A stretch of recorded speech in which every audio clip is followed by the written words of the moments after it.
Welcome everybody. Another day for beginners.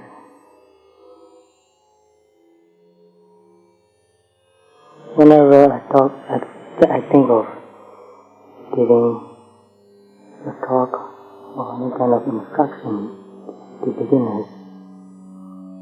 I try to think of those old days, long time ago when I was a beginner. Because that is very important, you know. I read a poem written by a Japanese Zen monk, and that reminds me of the importance of thinking that once we were young. This poem has one line. He said, I was young once, long time ago. So if I talk to you from where I am now, maybe I might not understand the difficulty. So one friend also reminded me of that.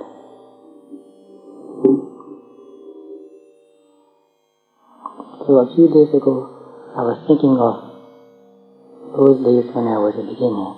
But even now, I'm still a beginner, in some ways. The journey has not ended. I've come a long way, but I still have a long way to go. We are together. So when I was very young, trying to find out things, many things, ideas, philosophies, religions, reading many books, I came across a very small book. I don't remember where I got it, maybe from a bookstore. It was very cheap. In Burmese money, it cost me 1 kyat. 1 kyat in those days is about 20 cents. And I read the book. It really shook me. It was like an earthquake. And after I read it, I put it away for a while. And then when I got a chance, one holiday, I took the book and went up to the mountains again. Because whenever I want to think something very deeply, I went up the mountain, very quiet and peaceful, away from the city. This is very important. Distancing is very important.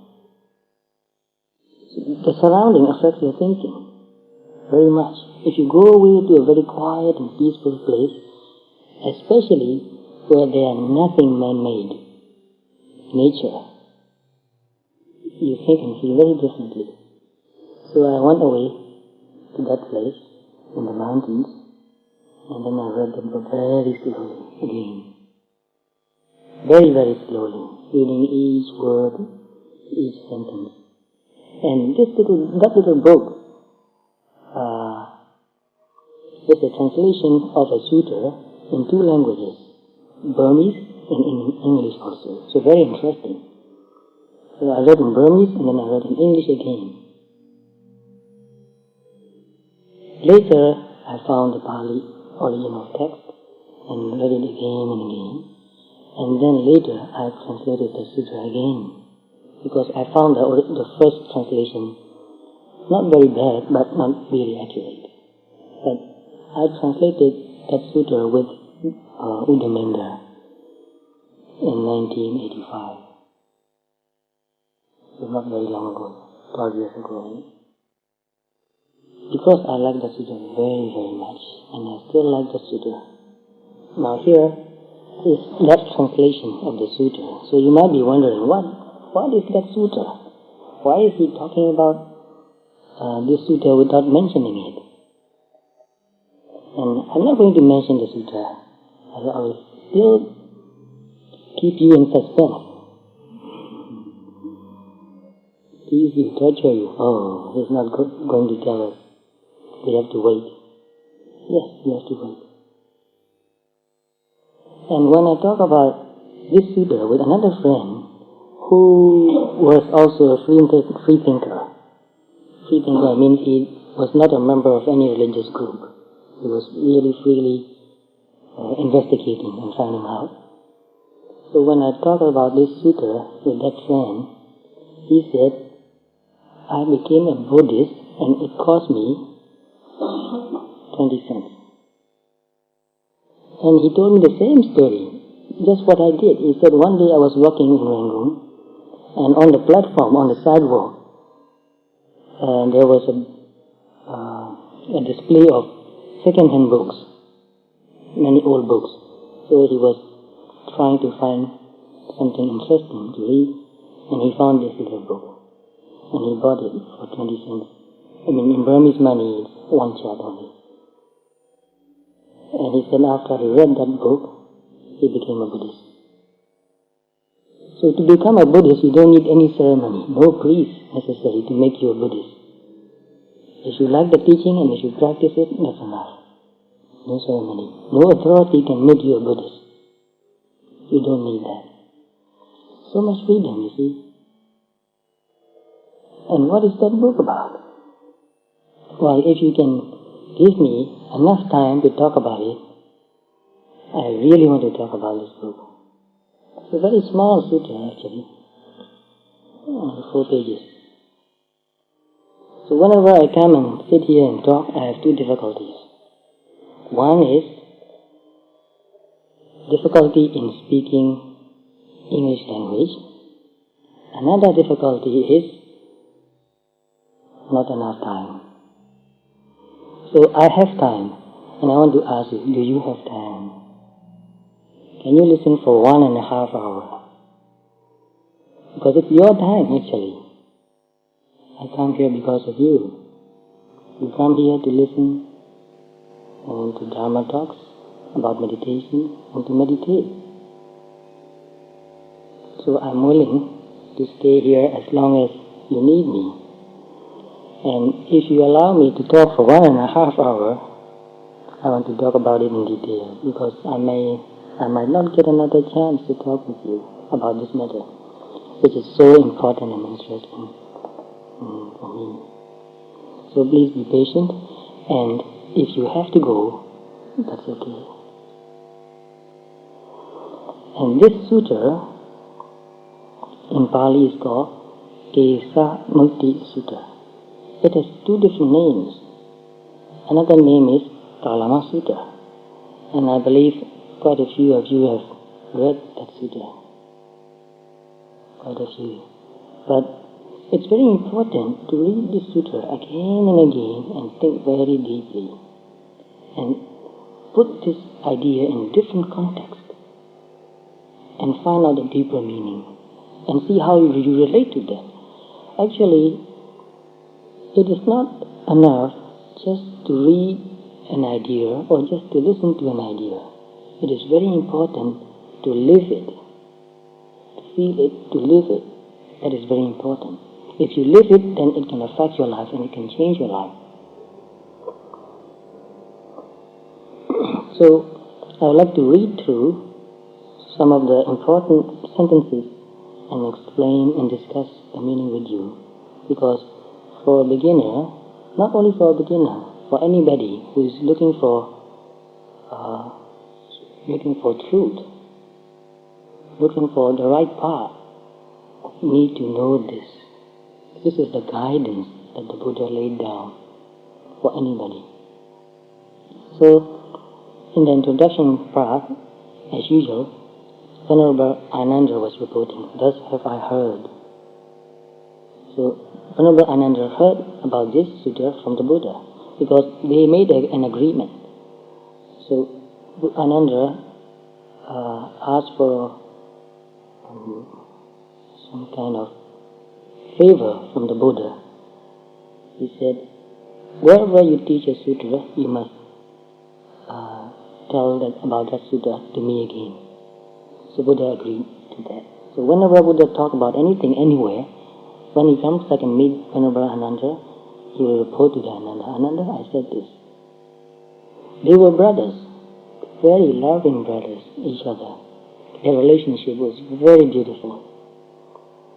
So just to understand some of the things that they talk to each other, the way they relate to each other, how much they respect and love each other. Teach me how to relate to another person too. So there are many, many things that we can take from the Pali text and really study and apply in our life. But that will come later. I can get digressed for an hour.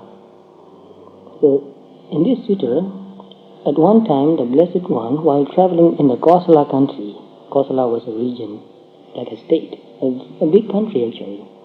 Kosala country, together with a large company of bhikkhus, had arrived at the market town of the Kalamas called 𝗟𝗂𝗃. So the place is called 𝗟𝗂𝗃, but the people who lived there was called Kalamas. Their clan name, the name of their clan was Kalamas. The Kalamas of 𝗟𝗂𝗃 heard that, indeed, the recluse 𝗟𝗂𝗃, so they call him a recluse, samana. The recluse 𝗟𝗂𝗃, the son of the Sakyans, who has gone forth from the Sakyan clan, has arrived at 𝗟𝗂𝗃. Of that venerable 𝗟𝗂𝗃, a good reputation has spread far and wide that this Blessed One, having destroyed the mental defilements, is worthy of veneration. He has attained perfect enlightenment by himself. By himself. That's very important.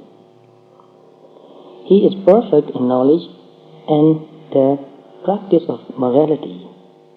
Knowledge and morality. You see the two together. This is also very important. Most people think that knowledge is important, morality doesn't matter. So, no, the two must go together. Knowledge and good behavior, morality. Those who don't behave well are not wise, no matter how much knowledge they have. So, one criterion or one way of testing whether a person is wise or not is to see how he behaves, whether he hurts himself or whether he hurts another being.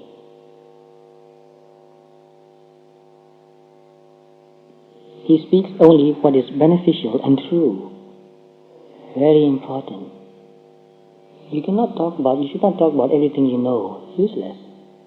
A lot of things that we know are not very useful. But so, it's important to talk about what is beneficial and true. So this is our translation, our interpretation of the words, the Pali words. He knows the world. He knows the people. He knows the environment also. The word world has many meanings. Sattva loka means the world of beings. And Sankhara loka, the world of mental states, volitions. And Akasa loka, the universe, the planets. So he knows the world means all that. He knows all these. He is the unsurpassable leader of men, fit to be tamed, fit to be taught. So those who are fit to be taught, he can teach them. So you see, this is very important. If you are not fit to be taught, nobody can teach you. So many cases in the Pali Sutras, I found that people came to the Buddha and talked with him, and Buddha found that this person is not suitable to be taught. And they asked him questions, and he gave them the answer, but they couldn't understand the meaning. So if we are ready to learn, then somebody can help us. If we are fit to be taught. So Buddha did not teach everybody. This is very important to know. He is the teacher of devas and men. He is an enlightened one. He is the most fortunate possessor of the results of various meritorious actions. He, having realized its nature by himself with the super knowledge, makes known this world with its devas, maras, brahmas, monks, recluses, and men. He teaches Dhamma that is good in the beginning, good in the middle, and good in the end, complete in meaning and letter, and he shows the completely undefiled life of purity. Very important, completely undefiled life of purity. Truly, seeing an arhanta like that is profitable. To see somebody like that is very profitable, very useful. This is very important. What inspired me to practice meditation was those people I met when I was young, who practiced meditation and who were very calm and peaceful, very considerate, very generous, very kind, very compassionate. Some of them were laymen, some of them were monks. So to meet somebody like that really affects your life. So the best way to learn Dharma is from another person who is living it. The best way. But if you cannot find that sort of person, you can still learn some Dharma from reading books, from listening to Dhamma tapes. So then the Kalamas of 𝗟𝗂𝗧 approached the place where the Blessed One was staying. Having approached that place, some having bowed, sat down in a suitable place. So some people bowed down to the Buddha and sat in his place. Some exchanged friendly greetings with the Blessed One. And having exchanged friendly greetings, they sat down in a suitable place. So how are you? How are you doing? That's a friendly greeting. That's also okay. Buddha did not demand that everybody should come and bow down to him. He never demanded that sort of, how do you say that? That sort of respect or... Some, having raised their hands together in salutation in the direction of the Blessed One, sat down in a suitable place.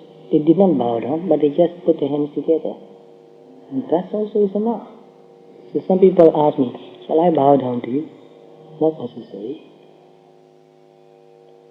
If you want to, it's okay. But if you don't want to, that's also okay, not necessary. Some, having announced their name and clan, sat down in a suitable place. So that is also an interesting point to remember, to think about it. To tell somebody your name and your clan name is a way of showing respect to. In those days, this was regarded as a showing of respect. I'm so-and-so Venerable Sir, and my clan is so-and-so. So that means you make another person known to you. You let him know who you are. So if you don't tell that person your name or your clan name, that means you are closed. You are not friendly. So to tell somebody else your name is a sign of friendliness. While thus sitting, the Kalamas of 𝗟𝗂𝗧 spoke thus to the Blessed One. And here comes a very, very important point. So for beginners, this is very important. I think you can relate to that, because I felt that way too when I was young. I was exposed to many different religions, because in the city where I was born, there were Muslims and Christians and Hindus and Buddhists, maybe some other religious groups too, and I went to a Christian Roman Catholic school. So I was exposed to many different religious ideals. And when I grew up, I started reading books. I read all kinds of philosophies. Got very, very confused. Fit to be confused. The more you read, the more you get confused. So here comes the important point. There are, Venerable Sir, some recluses and Brahmins who come to 𝗟𝗂𝗧. So some recluses and Brahmins, groups, they come to this place. I think this place, which is called 𝗟𝗂𝗧, must be in some ways very much like Melbourne. Think about it and see if you can find some similarities. So, some recluses and Brahmins who come to 𝗟𝗂𝗧, they explain and illuminate their own views, but the views of others they attack. So many people coming with many different religious ideals, and they explain their own ideals, and they attack others' ideals. So they explain and illuminate their own views, but the views of others they attack, look down upon, treat with contempt, and tear apart. So think about it. People do that. Groups with different ideals, they attack each other. Some other recluses and Brahmins also come to Kesamutra, and they also explain and illuminate their own views, but the views of others they attack, look down upon, treat with contempt and 𝗟𝗶𝗸𝗲. About these recluses and Brahmins, this doubt and uncertainty really arises in us. So many different groups, so many different ideals. So if you listen to all the groups, surely you'll feel just the way those people in those days, those Kalamas felt. So about these recluses and Brahmins, this doubt and uncertainty really arises in us. Who among these venerable recluses has spoken the truth and who falsehood? Who is right and who is wrong? Because they cannot be all right. Some people say, oh, all the same. Every path leads to the same goal. No, it cannot be. Think very honestly. So who is right and who is wrong? Very confusing. Doubt. So Buddha said, indeed, it is proper for you to be doubtful and uncertain. In a doubtful matter, uncertainty has arisen. Because it is a doubtful matter, there is uncertainty. So here also, in this great country, you are exposed to all kinds of ideals and ideas. Religious, political, philosophical, scientific.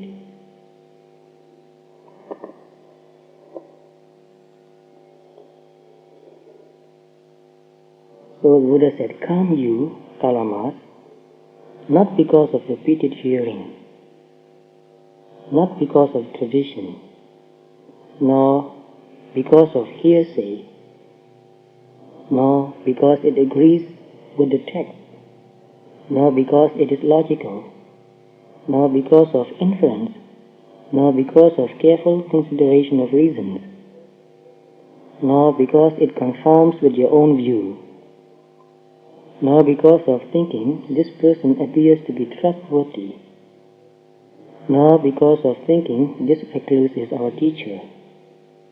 But when you, Kalamas, know by yourselves, that is important point, these actions are unwholesome, these actions are blameworthy, these actions are censured by the wise, these actions, if completely undertaken, lead to harm and pain, then you, Kalamas, should abandon those actions. So, I've read through the whole paragraph, but let's think about each point. It's very important. Every person who is looking for any kind of spiritual goal, spiritual practice, should think about these criterions, 10 points altogether.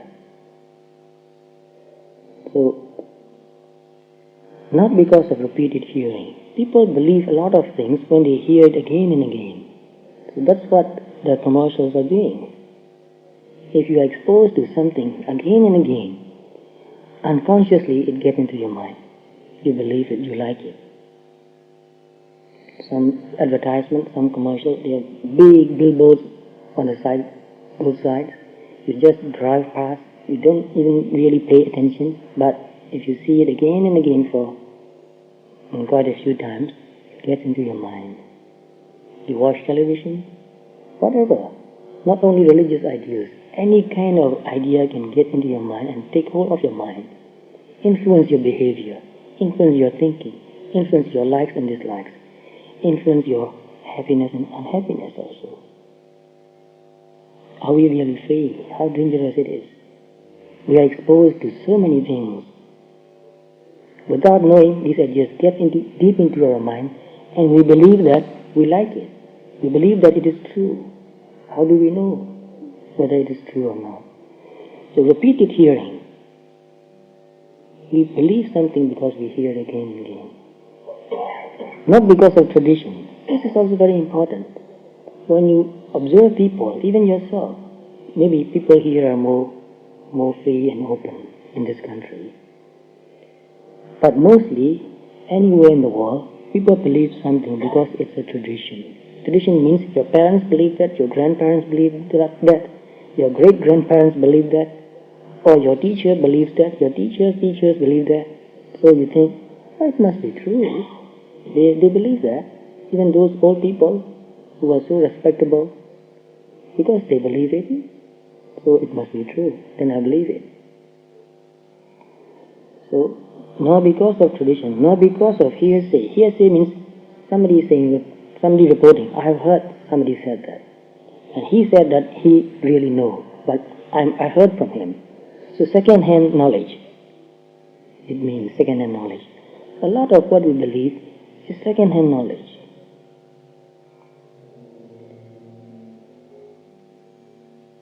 Nor because it agrees with the text. That is very important. What does text mean? Any book. Any book means text. So when we want to find out whether something is true or not, we always give a reference. Oh, in such and such a text, in certain page number, and it says this. Any religious book, even Buddhist text, even Pali text, how do we really know that everything in the text is true? How do we know that nobody added anything? So, it might be Pali text, or it might be any other religious text, or it might be any other scientific text. These days, we believe so much in scientists. Oh, such and such a scientist, Nobel Prize winner, he said that. So it must be true, he knows. So, the criterion of a truth cannot be proved that way, especially when it comes to religious or spiritual practice. Nor because it is logical. Oh, this is also another very important point. Logic is human creation. Sometimes logic is ridiculous. Sometimes it makes sense. I use the word sometimes deliberately. Pay attention to this word sometimes. Sometimes it is okay. For example, let me give you an example. Let's say, how long will it take to build this house? 3 months? Let's say 3 months. How many people do you need to build this house to finish it in 3 months? Well, let's say a team of 20. So 3 months mean 90 days. If I give you 200 persons, can you finish it in 9 days? But logically it's possible. Mathematically, you increase the number of people 10 times and reduce the time required by 10. What if I give you 2,000 people? Can you finish it in 1 day? Mathematically it's okay.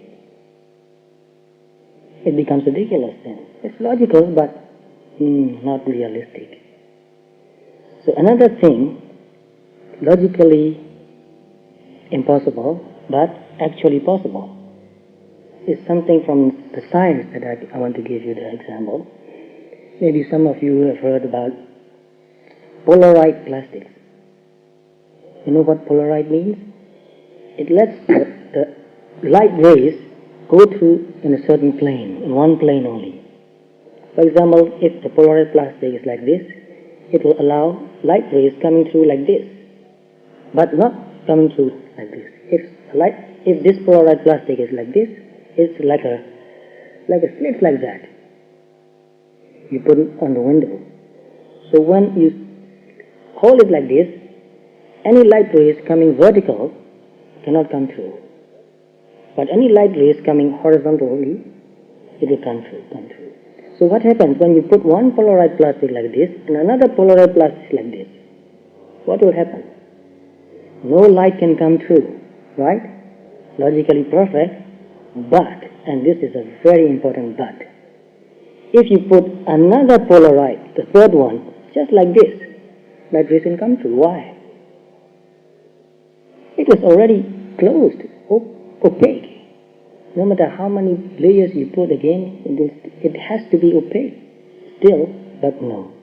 If you really try it, you'll find that if you put another one, you can see through. Why is that? It doesn't make logically, it doesn't make sense. But that's the way it is. So I've read a lot of books on polarized plastics. Why?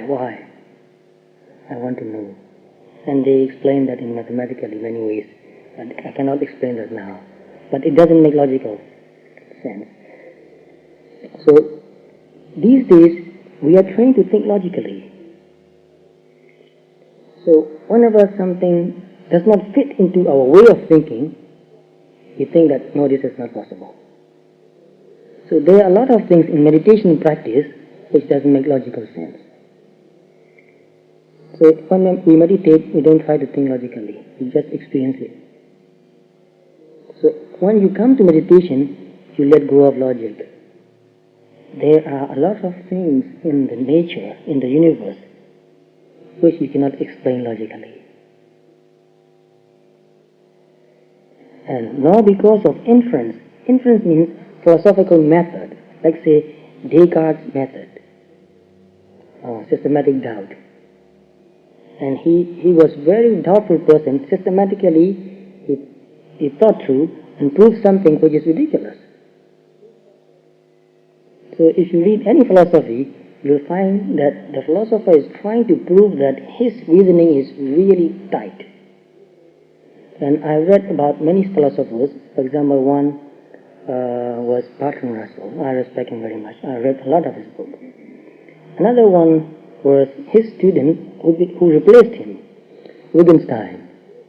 And another person was A.N. Whitehead, who was Bertrand Russell's teacher in mathematics. So I read all three philosophy.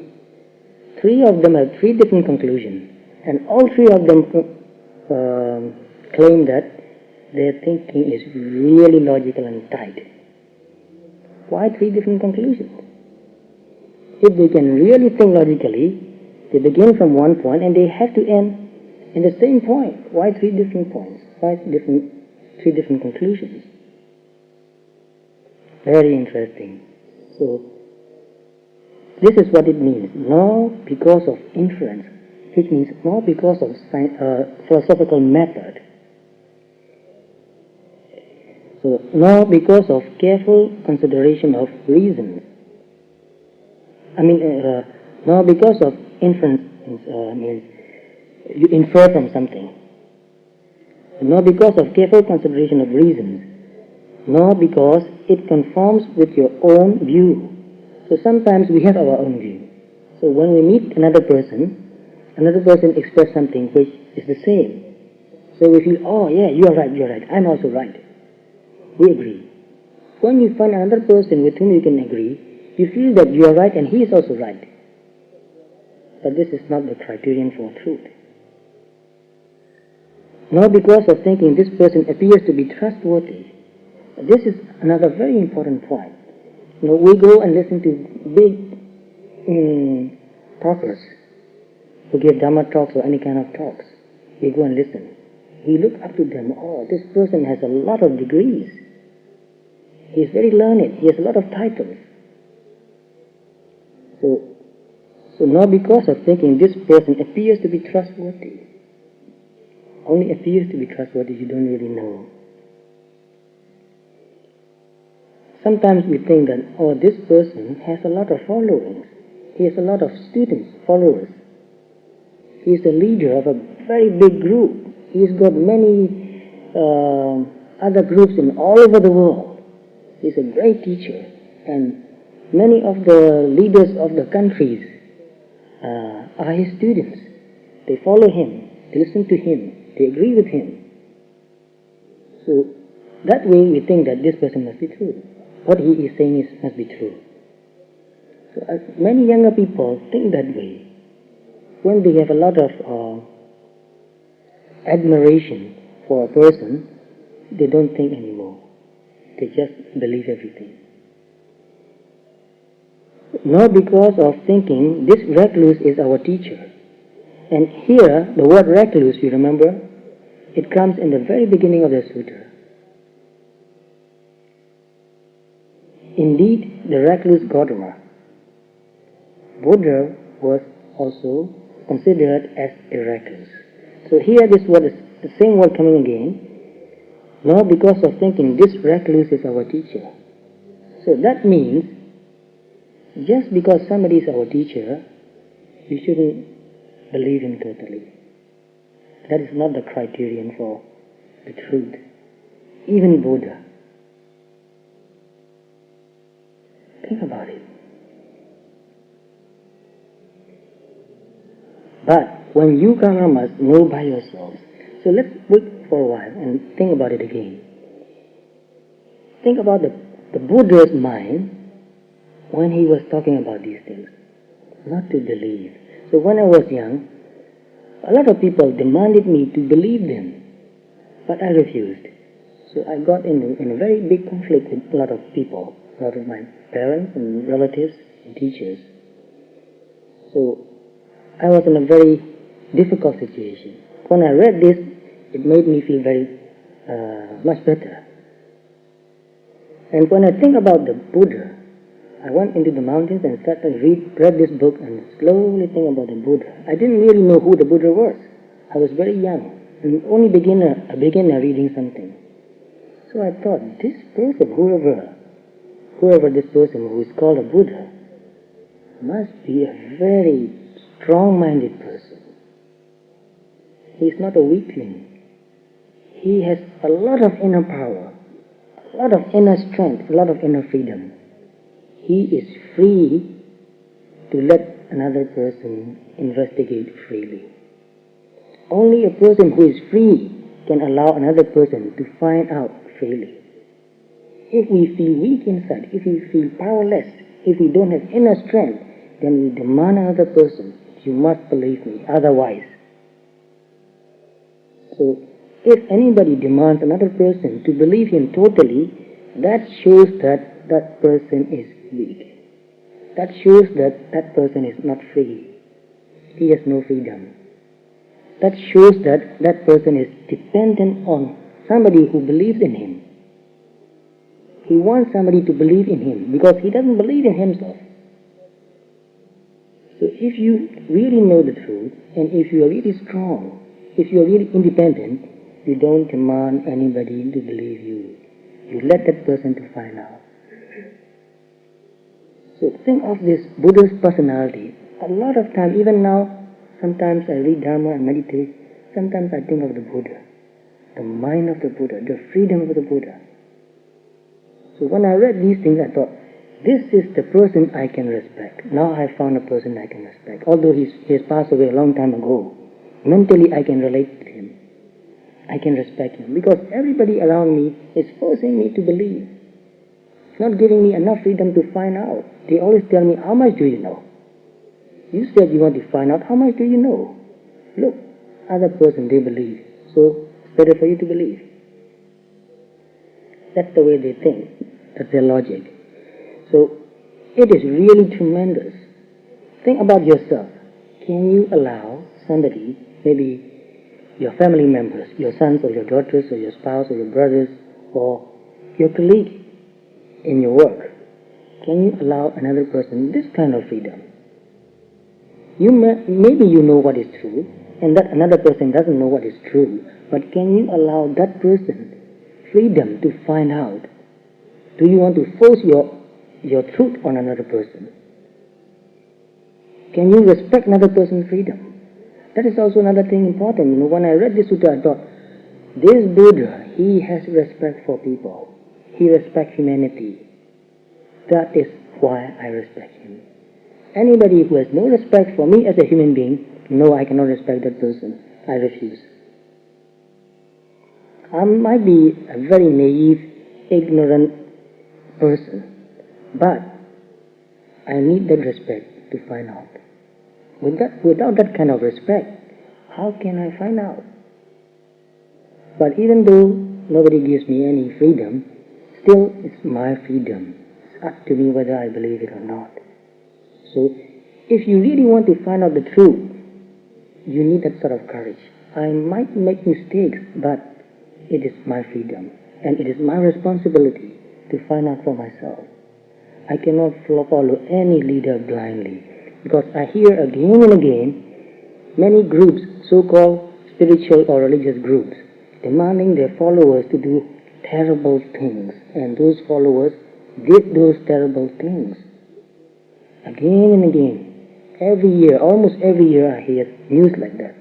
I felt very sad sometimes for those followers who've been forced to believe, who've been tricked to believe, or who've been hypnotized to believe.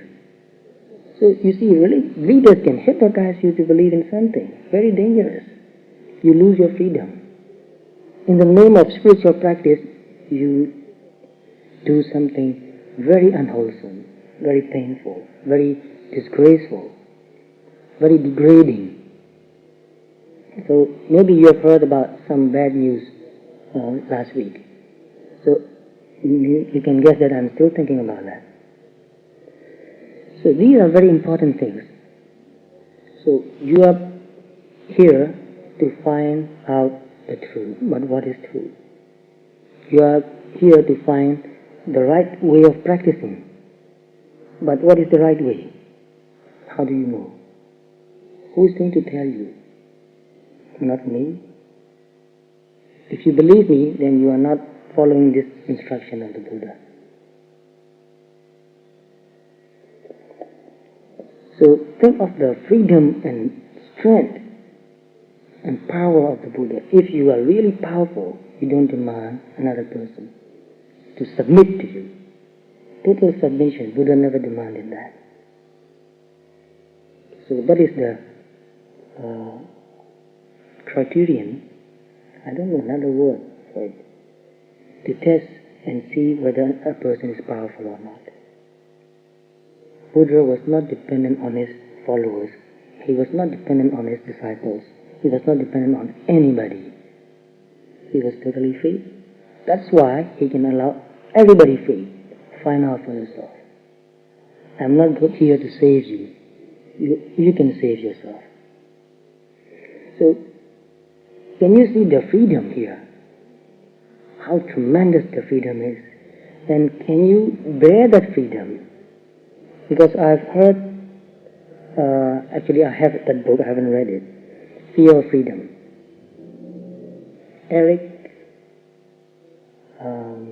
Somebody, I forgot the name now. Well, maybe later I can tell you. Somebody. He wrote the book, Fear of Freedom. When we don't have freedom, we want freedom. But when we have freedom, we are afraid of it. Because with that freedom, we have tremendous responsibility. Now, you find out for yourself. I'm not going to tell you. How do you feel?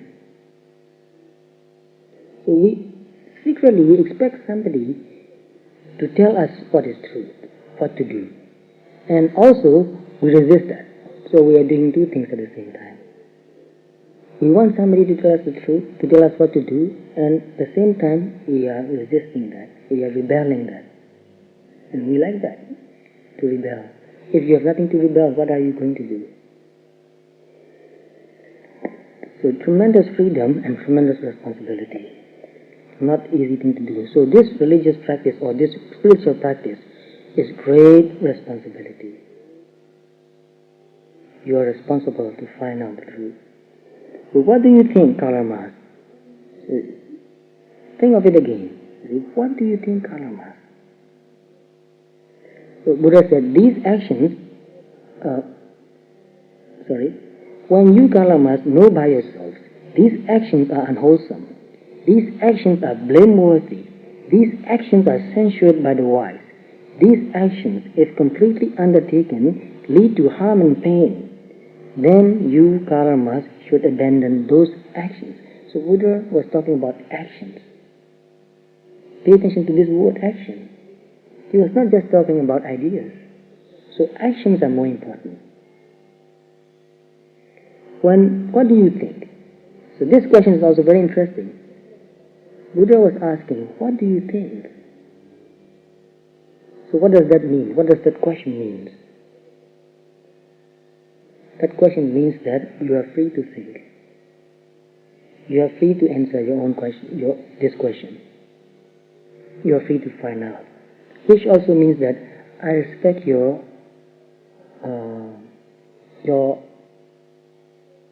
how do I say that? I respect that you can find out. So a lot of respect. Buddha has a lot of respect for people. So what do you think, Kalama? When greed arises in a person, does it arise for his benefit or for his harm? So the question is quite simple, and the answer also is very simple. But apply that question and answer in your life. When you harm somebody, why? When you harm yourself even, why? Because of greed. But we don't really see it clearly. That's why we do it again and again, repeatedly. People are using drugs. They're harming themselves. And they're also harming others too. Why are they doing that? Because of greed. Even some people are eating junk food. Why? Because they like the taste. It's not good for the health, but they like it. So when you think that, oh, now I'm busy and I'm so agitated and frustrated, I cannot meditate. Maybe later I'll meditate. You are making a very dangerous decision. Because when you're agitated, when you're upset, that is more important for you to meditate. Because that's when you make a lot of mistakes. So, let's go on.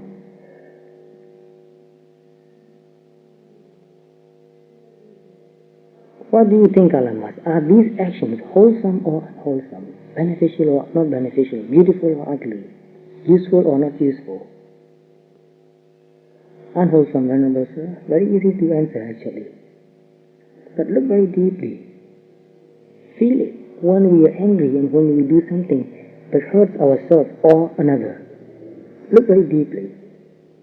If we pay attention, we will know that it is very unwholesome. It is very degrading. It degrades you. It brings you down. So we ourselves degrade ourselves. Nobody else can really do that. Are these actions blameworthy or blameless? Buddha asked, and they answered, blameworthy, Venerable Sir. Are these actions censured by the wise or approved of by the wise? Censured by the wise, Venerable Sir. Wise people never approve of something unwholesome. They will not go and really stop another person, but mentally they will never approve. They will never say it's good to do. They might not be able to stop it. How does this appear to you? Do these actions, if completely undertaken, lead to harm and pain or not? How does it appear to you? So this phrase, completely undertaken, means if you do that consistently, if everybody does that consistently, what will happen? The whole human society will break down. Now, this is what is happening. People are doing a lot of unwholesome actions. No matter how much we talk about peace, it will never happen if we don't pay more attention to our own mental states. So only by becoming more and more mindful and pay more attention to our mental states can we develop mindfulness and peace and freedom inside. When you have developed mindfulness and deep and clear understanding and freedom, if each of us do that, then the world will become a very peaceful place. Only with peace inside we can do something peaceful outside. If we don't feel peaceful inside, no matter how much we talk about peace, we will still harm another person. In many, many ways, in a very subtle ways also. So thus, this is what I meant when I said, come you Kalamas, not because of repeated hearing, not because of tradition, not because of hearsay, not because it agrees with the text, not because it is logical, not because of inference, not because of careful consideration of reasons, not because it conforms with your own view, not because of thinking this person appears to be trustworthy, not because of thinking this recluse is our teacher, but when you, Kalamas, know by yourselves, these actions are unwholesome, these actions are blameworthy, these actions are censured by the wise, these actions, if completely undertaken, lead to harm and pain, then you, Kalamas, should abandon these actions. If you know, then you abandon. Then, so, think very deeply, you see. Somebody tells you, don't do this, and you obey that person. Okay, I won't do that. But you don't know that this is something unwholesome. Because you don't know, someday when there's nobody there to tell you not to do, you'll do it. You might do it. Because you don't really know. You might change your mind. And Buddha said the same thing with wholesome actions also. Even though something is wholesome, but you don't know. Somebody tells you or forces you to do this. Do this, this is good. And you believe that, you obey that. Okay, I'll do that. Buddha said, no, that's not the right way to do it. First, you know that this is good, then do it. So these two are very important points. When you get a copy of this sutta, read it very, very slowly. Comparatively, read it again and again. And see very subtle distinctions Buddha made. So even though you are not doing something unwholesome, not doing it, but you don't know that it is unwholesome, there is a possibility that you will do it. Is that really clear? See? And even though if you don't know that something is wholesome, but you are doing it, somebody asks you to do that. You are doing it, you don't know. Someday you will stop doing it because you don't know. So only by knowing for ourselves that this is not good and this is good, we stop doing what is not good and do what is good.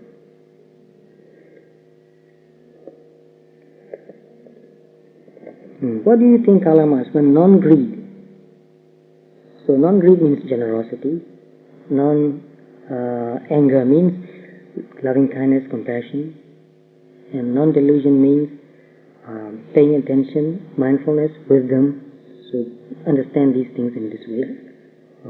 Because I don't think I have that much time to go through everything in detail. So non-hating, non-deluded.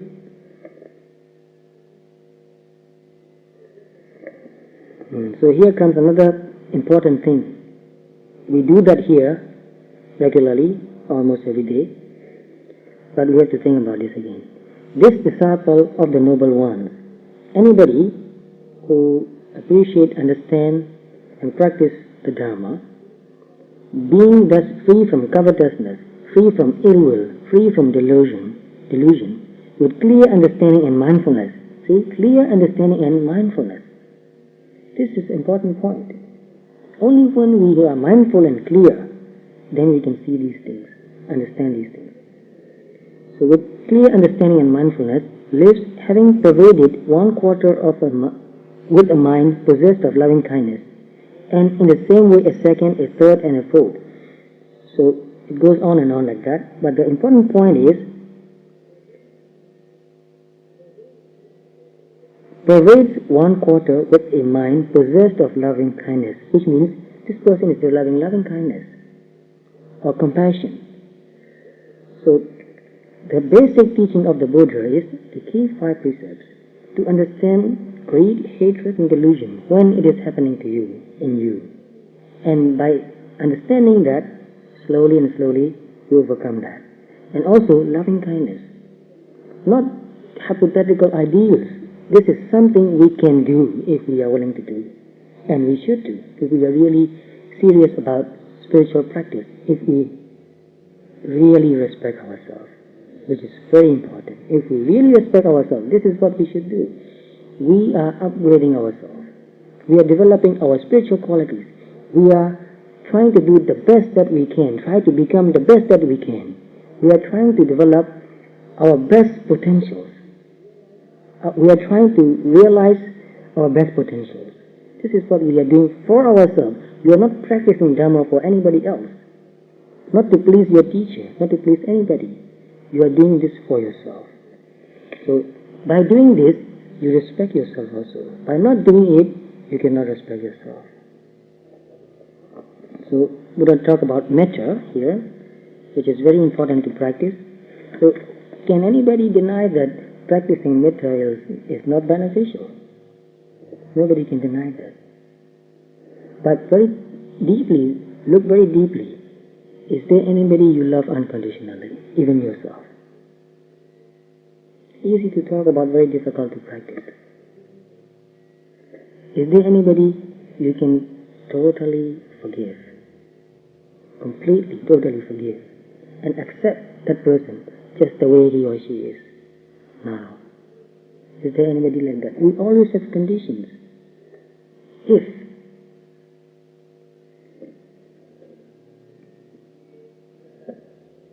so, Buddha talk about all these things, and to this disciple of the noble ones, Kalamas, whose mind is thus free from enmity, free from pain, free from defilements. So, when you practice like this for a certain amount of time, depending on how well you practice and how clearly you can see, your mind will become free from these things, free from enmity, free from pain, free from defilements, and pure. Your mind will become like that. So that is real happiness. As you can see that you are developing your inner qualities. You are becoming a better person. You respect yourself more and more. You love yourself more and more. That is tremendous happiness.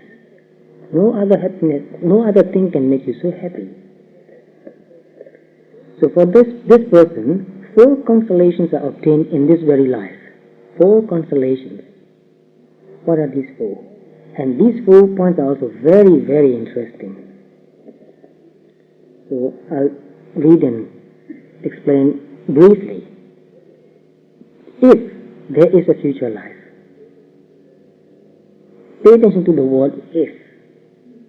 If there is a future life after this one, and there is also result of good and bad actions, then I, after the breaking up of this body, after death, will get to a happy abode, the Deva world. This is the first consolation which is obtained by him. So if we have not done anything wrong, then when we die, if there is a future life, for somebody who has not done wrong, who has done something very good, life depends on that quality of mind. With a good quality, beautiful quality of mind, it cannot give result to a painful, ugly quality of life. The quality of our life is the reflection of our own mind. Actually, we create our own reality in a way. If we really know, we have some control. If we don't know, then there's no control. Not total control, but partial control. If you really know and develop your inner qualities, you find that you have quite a lot of control in your life. Even in this life, I know a lot of people, my friends, so to speak, my students, they practice meditation really honestly. They look really deeply into their heart. No matter what they are doing business, they always test themselves, am I being really honest? So, that by doing that, by living that way, they develop a lot of their good qualities and honesty also, and things in their life become easier and easier, simpler and simpler. Life becomes much easier. Life becomes very hard because we are not really honest, we are not really mindful. If we become really honest and mindful, life can be very easy and simple. So, our life is the reflection of our mental state.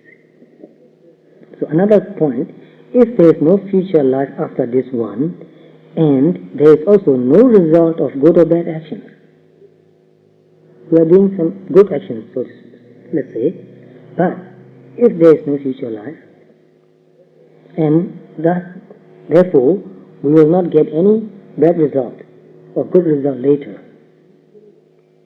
then in this very life, I keep myself free from enmity.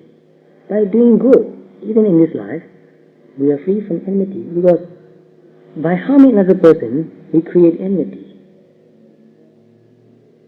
Free from oppression, free from pain, and happy. So those who are practicing mindfulness, developing loving kindness, developing compassion, and by practicing mindfulness, developing very clear understanding.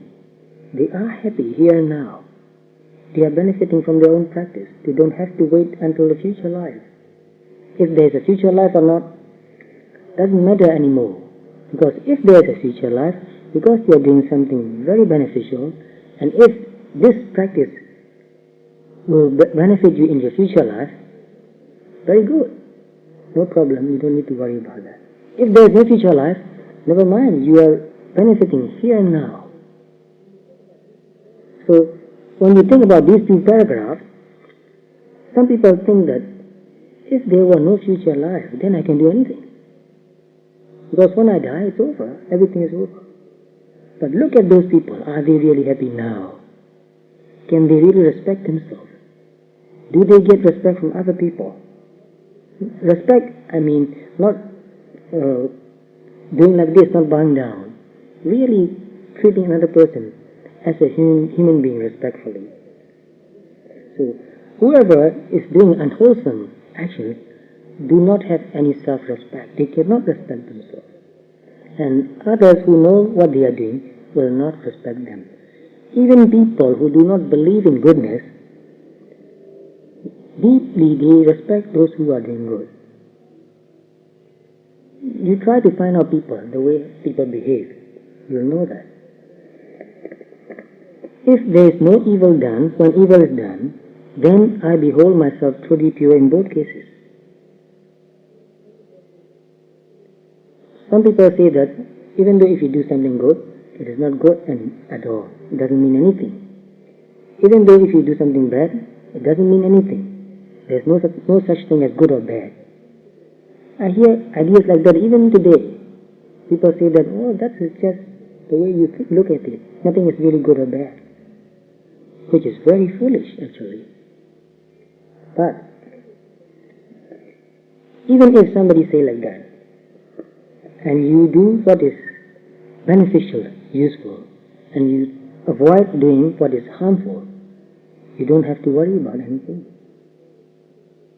So try to find the safest way. If you think yourself as an intelligent and wise person, find the safest way to live your life. So if there is evil done, when evil is done, then I don't perceive having done evil to anyone. So not having done evil actions, how will pain reach me? So these are the four consolations. By doing something good, you don't need to worry. Whether it brings result or not doesn't matter. So this is something I thought about when some of my friends also asked me. Quite a few of my friends are atheists. They don't practice any religious practice. And he said, how can you believe these things? How can you believe that there's nirvana? How can you believe that there's a future life? And some people ask me, how long do you need to practice to become enlightened? I said, why do you ask that question? He said, if I know that if I practice for a month or 2 months I'll become enlightened, then I will do it. But if I don't know, if there is no definite limit, then I don't want to waste my life, he said. Think of his logic. So I told my friend, even if there were no nirvana, even if there were no future life, even if wholesome or unwholesome action doesn't bring any result, I will still practice mindfulness. I will still try my best to be a loving person. I will still try to cultivate compassion. I will still want my mind clear and pure.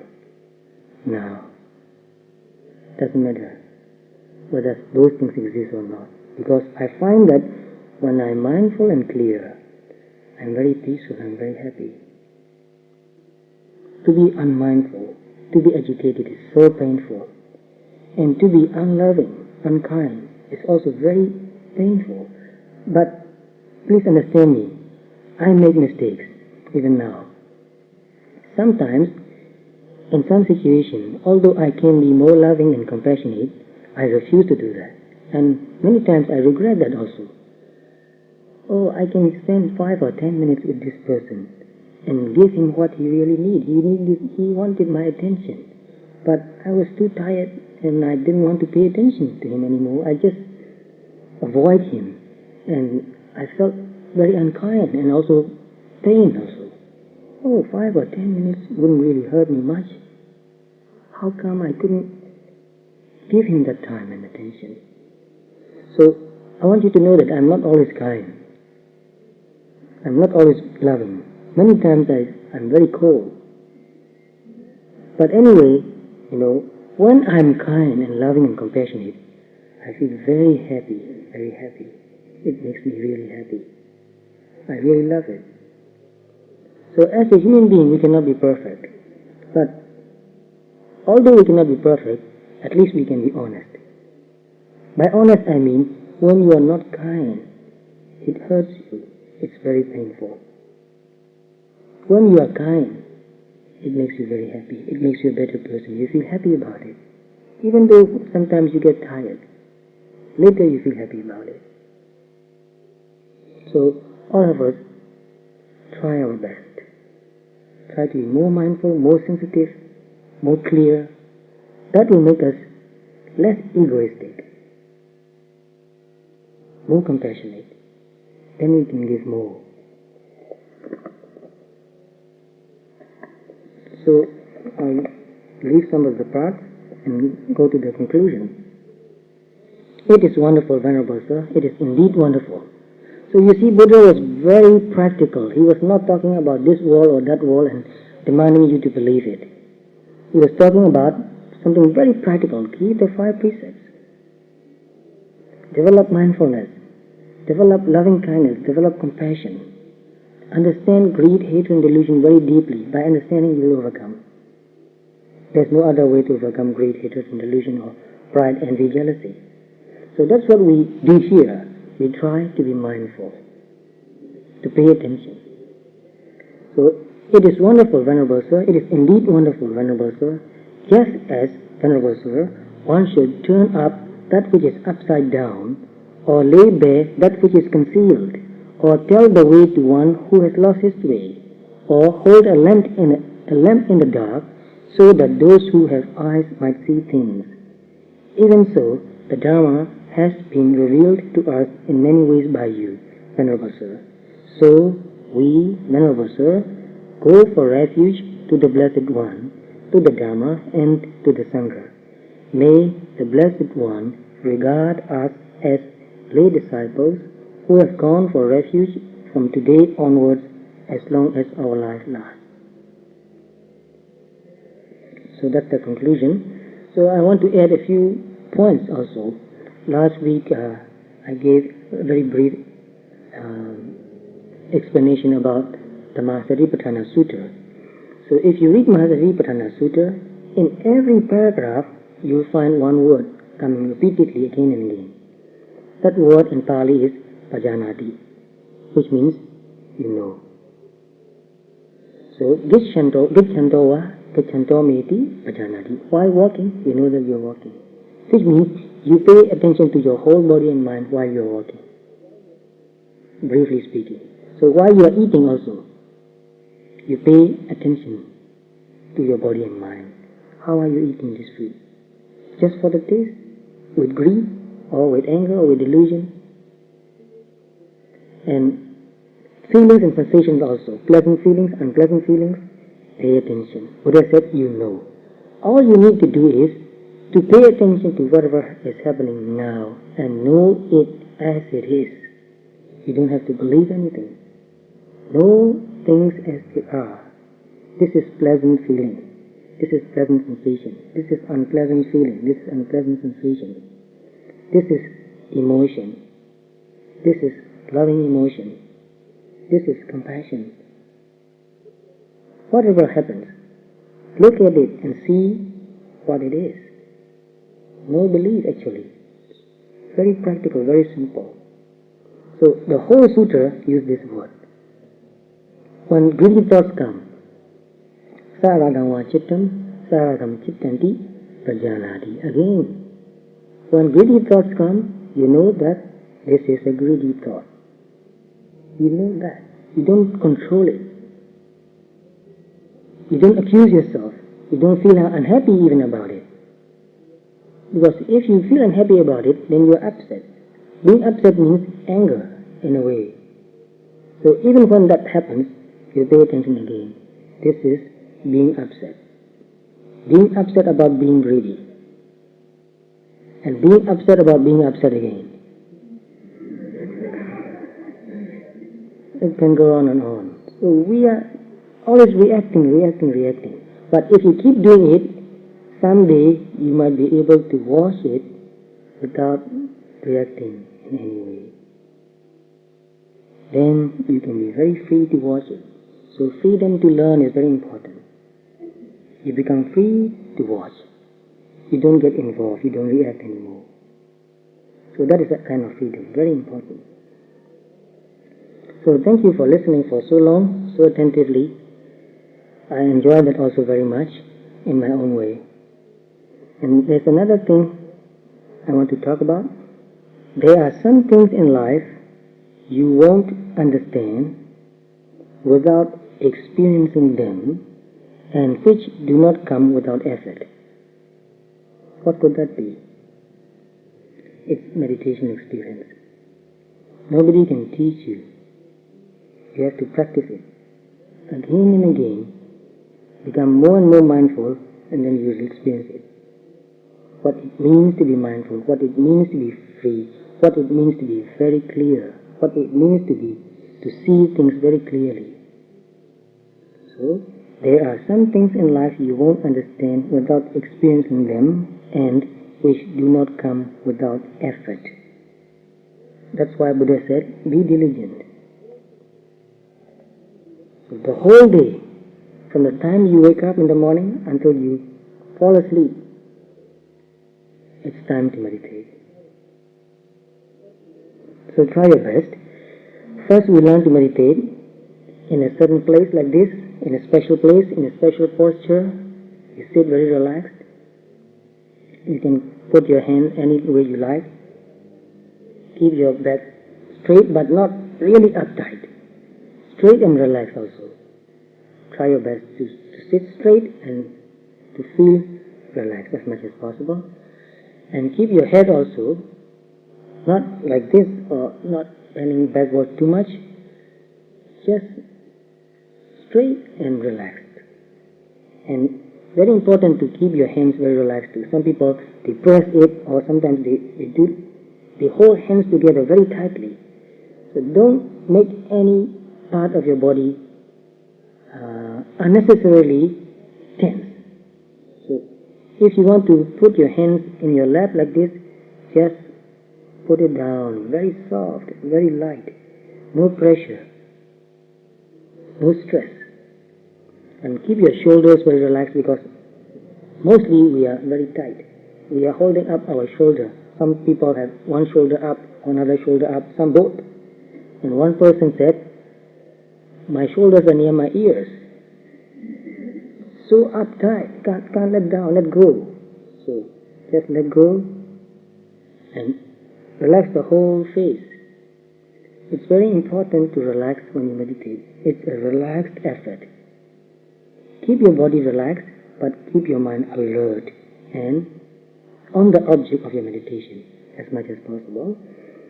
So our basic object of meditation is breathing. You may choose any other object if you like. Some people like to observe rising and falling of the chest or the abdomen. That's also okay. Anything happening in your body naturally is the object of your meditation. Whichever is more obvious, more predominant. And breathe in very deeply. Breathe out deeply for a few times. If you breathe in deeply for a few times, it makes your mind also very clear. And pay attention to the air touching near the nostrils, at the opening of your nose and near the upper lips, near this area, like a triangle, near your nose, and feel the air touching. Feel the coolness of the air coming in, and feel the warmness of the air going out. So to feel it, not to think about it. So let's do that now. And every now and then, go through your body from your head to toes and experience any kind of sensation. Pay attention to any kind of sensations. It might be hot in some places, it might be tight in some places. So find a suitable position in which you can sit for a long time without moving. Because at least we need to sit for about 15 or 20 minutes without moving. Some people become very restless. Because they are restless, they move about too much. Not because of pain, because of restlessness.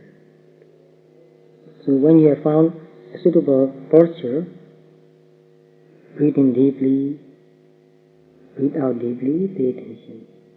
So let's do that for a few minutes, because we have come to the time to finish it. But never mind, if you are willing, we can go on sitting for a long time. So let's begin that now. Breathe in deeply, breathe out deeply. As you breathe out, relax your whole body.